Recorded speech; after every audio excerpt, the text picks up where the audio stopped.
Oh, hello, fellow Shakespeareans. This is episode 6 of SONGspeare 2020, A Midsummer Night's Dream. Sleep. A Midsummer Night's Dream kicks off what I am calling the Gauntlet. It is 4 plays in a row, all 4 of which have music that needs a SONGspeare 2020 episode, or at least that deserves a SONGspeare 2020 episode. And I will try to keep up, but they're also pretty short readings because they're short plays, so it's about 1 a week during this month of July. And so far, I think I'm going to keep up, but who knows? Life happens, and sometimes, I don't know. I was expecting A Midsummer Night's Dream to be a lot of music, to have a lot of selections to choose from, and there were a fair number of them. Not so many are actually art song settings. There are different musical projects that have been done for A Midsummer Night's Dream over the years. One of the very famous ones is the one that Mendelssohn supplied the overture for. And then there's other famous music by Mendelssohn as well. There's dance music, there's the wedding march that's fairly famous. So there's other music in that production. There were actually a lot of vocal numbers in that production as well, not by Mendelssohn, but by Thomas Cook and I think Henry Bishop and a number of other composers that contributed music to that. One piece in particular sort of struck my interest. You may recognize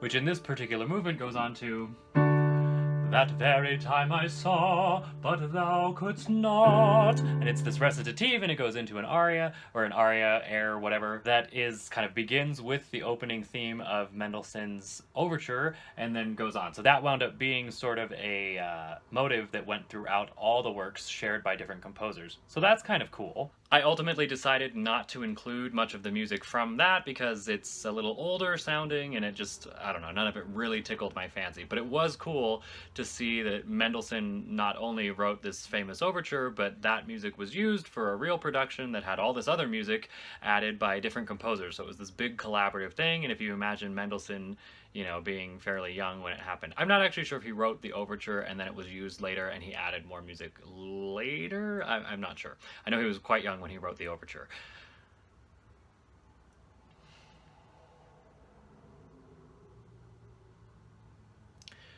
So in terms of A Midsummer Night's Dream, in terms of the music that has existed before being reinterpreted, there are some pieces in the Ross Stephan Shakespeare Songbook. I'm not really sure what the scholarship is on those. I don't have the books, and so I can't read about where they come from. So I will put links to the Ross Stephan Shakespeare in the video description below. As far as the music that I actually chose to sing from later settings, they're again kind of more modern music, or at least more romantic into the modern era.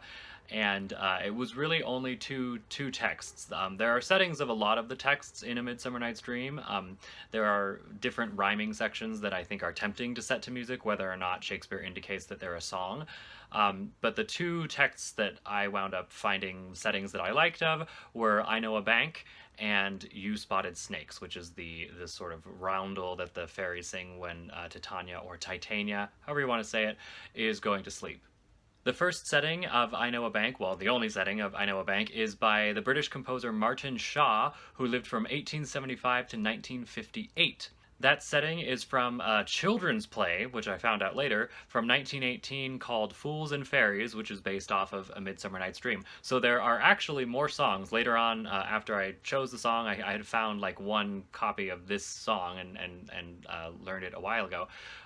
But then I found that there's a whole collection of the songs he wrote. So most of them are kind of like 2-part harmony or solo pieces, but it's meant to be performed as a children's play. So for children, maybe by children, I'm not really sure. So is it an art song necessarily? I don't know, but it kind of feels like one. To me, it actually reminds me a little bit of kind of the pastoral sound world of Ralph Vaughan Williams' Silent Noon. I'm not necessarily comparing it in terms of quality to that, but that was something that I thought of as I was singing it. I was like, you know, this kind of seems like the same sustained lines and just pastoral melody. It feels like it could be a folk song. So that's Martin Shaw's I Know a Bank.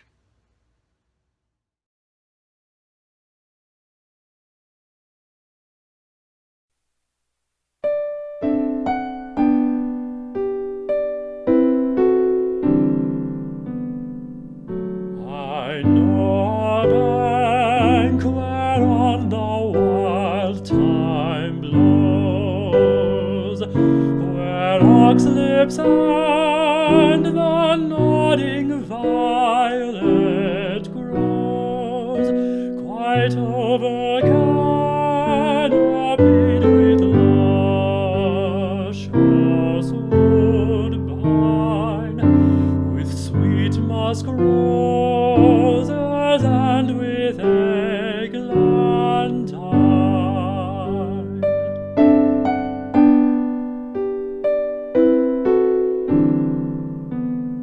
There sleeps Titania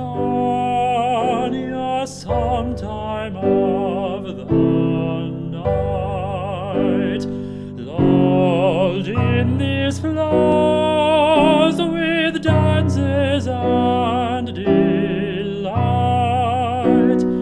And then a snake throws her enameled skin reed wide enough to wrap a fairy in.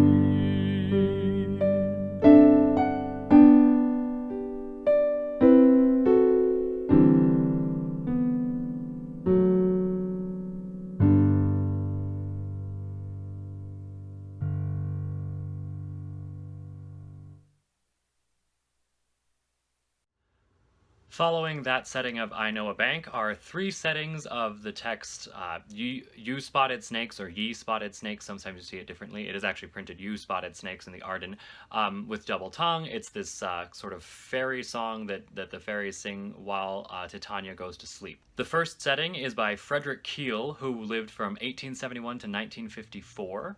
He was also an English composer. He wrote art songs, he was a baritone, and he actually taught singing at the Royal Academy of Music, so this is sort of a singer writing music for singers, which I find interesting and cool. This setting is actually a duet, so I had to call on a friend to help me out and sing the lower part. Friend, colleague, frenemy sometimes, well, so he joined me for this song.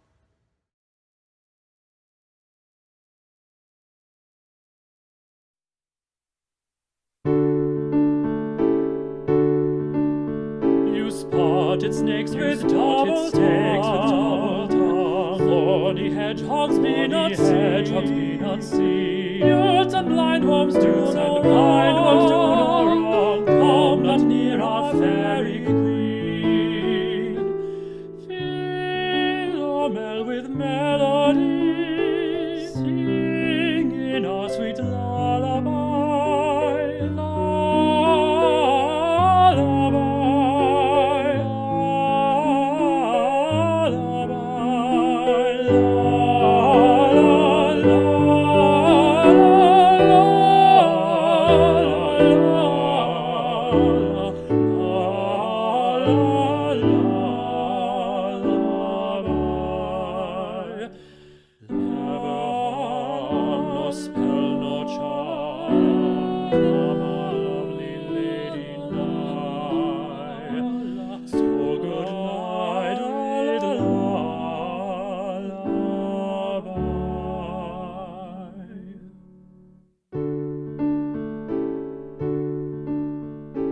Weaving spiders come not here, hence you long legs spinners, hence beetles black approach not here, worm nor snail do no offense. Philomel with melody, sing in our sweet lullaby, lullaby,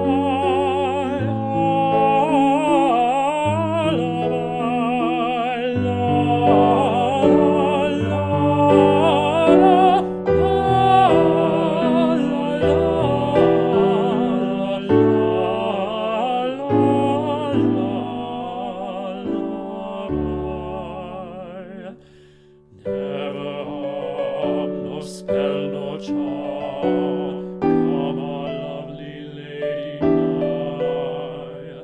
So good night with lullaby, lullaby,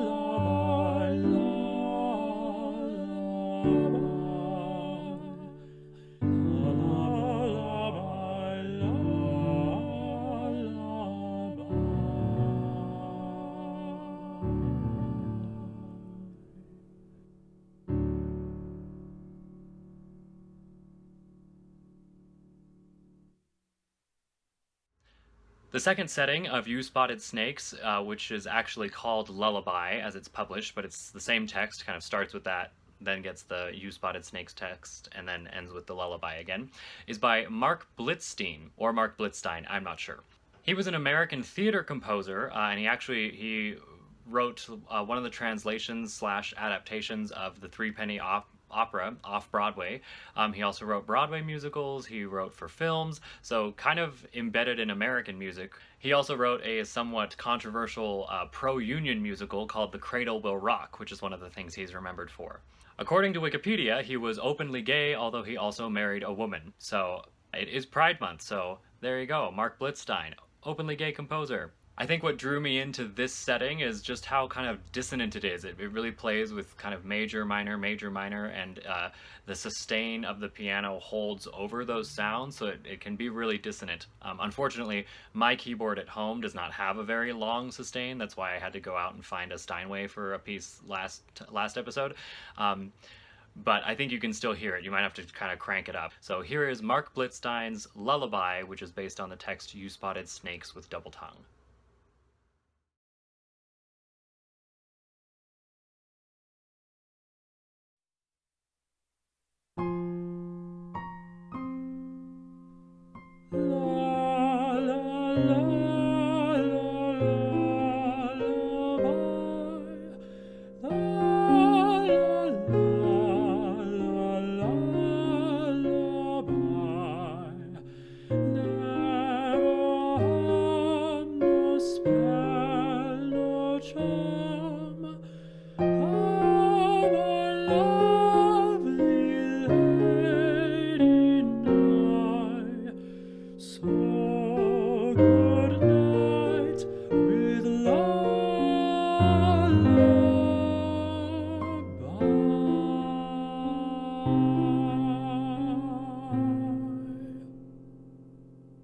You spotted snakes with double tongue, thorny hedgehogs be not seen, newts and blind worms do no wrong, come not near our fairy queen.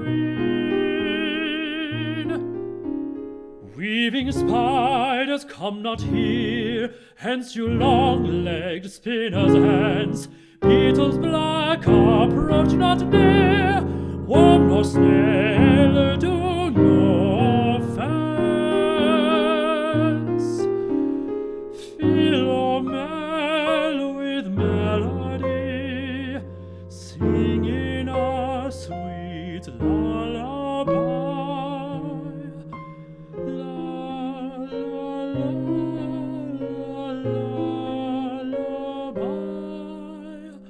La, la,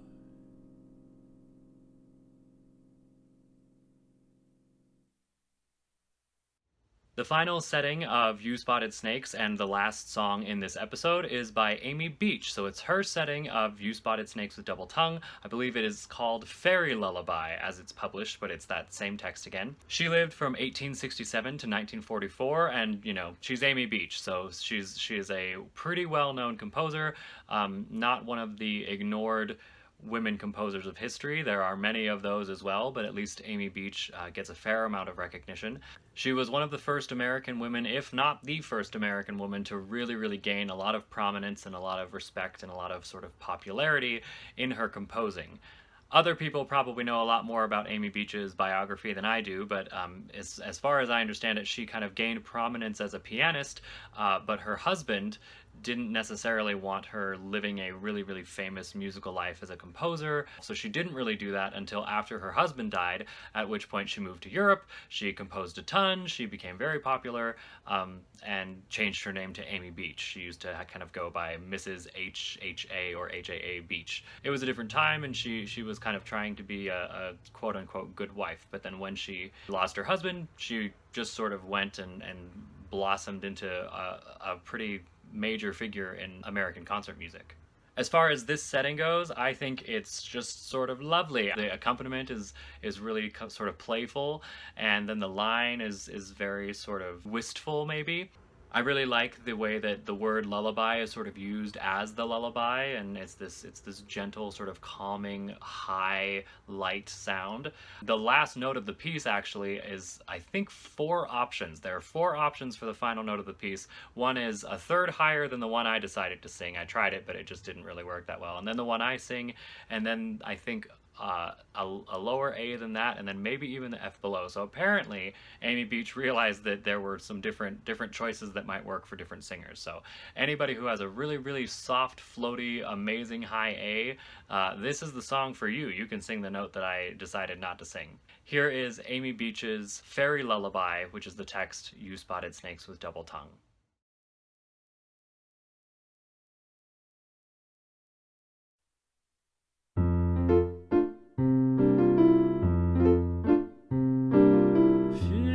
Philomel with melody, singing a sweet lullaby. Philomel, Philomel, singing a sweet lullaby. Philomel with melody, sing, sing in a sweet lullaby. La la la la lullaby. La la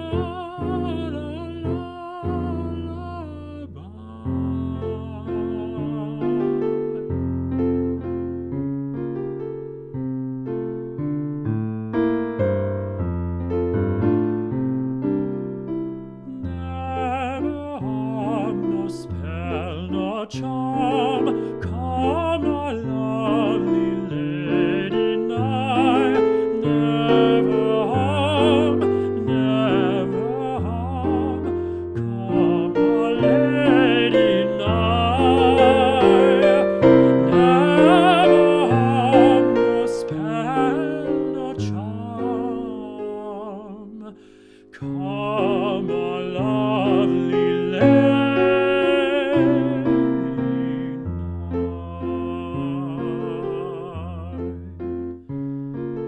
So good night with lullaby.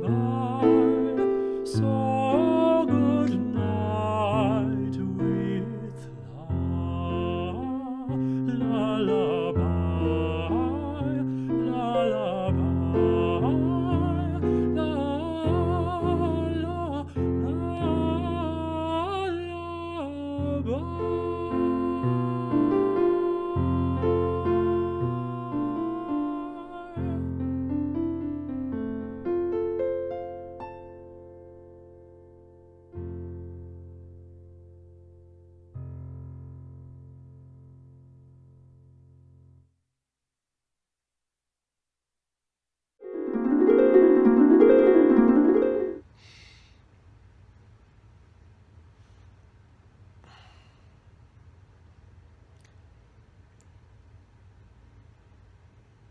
What the fuck?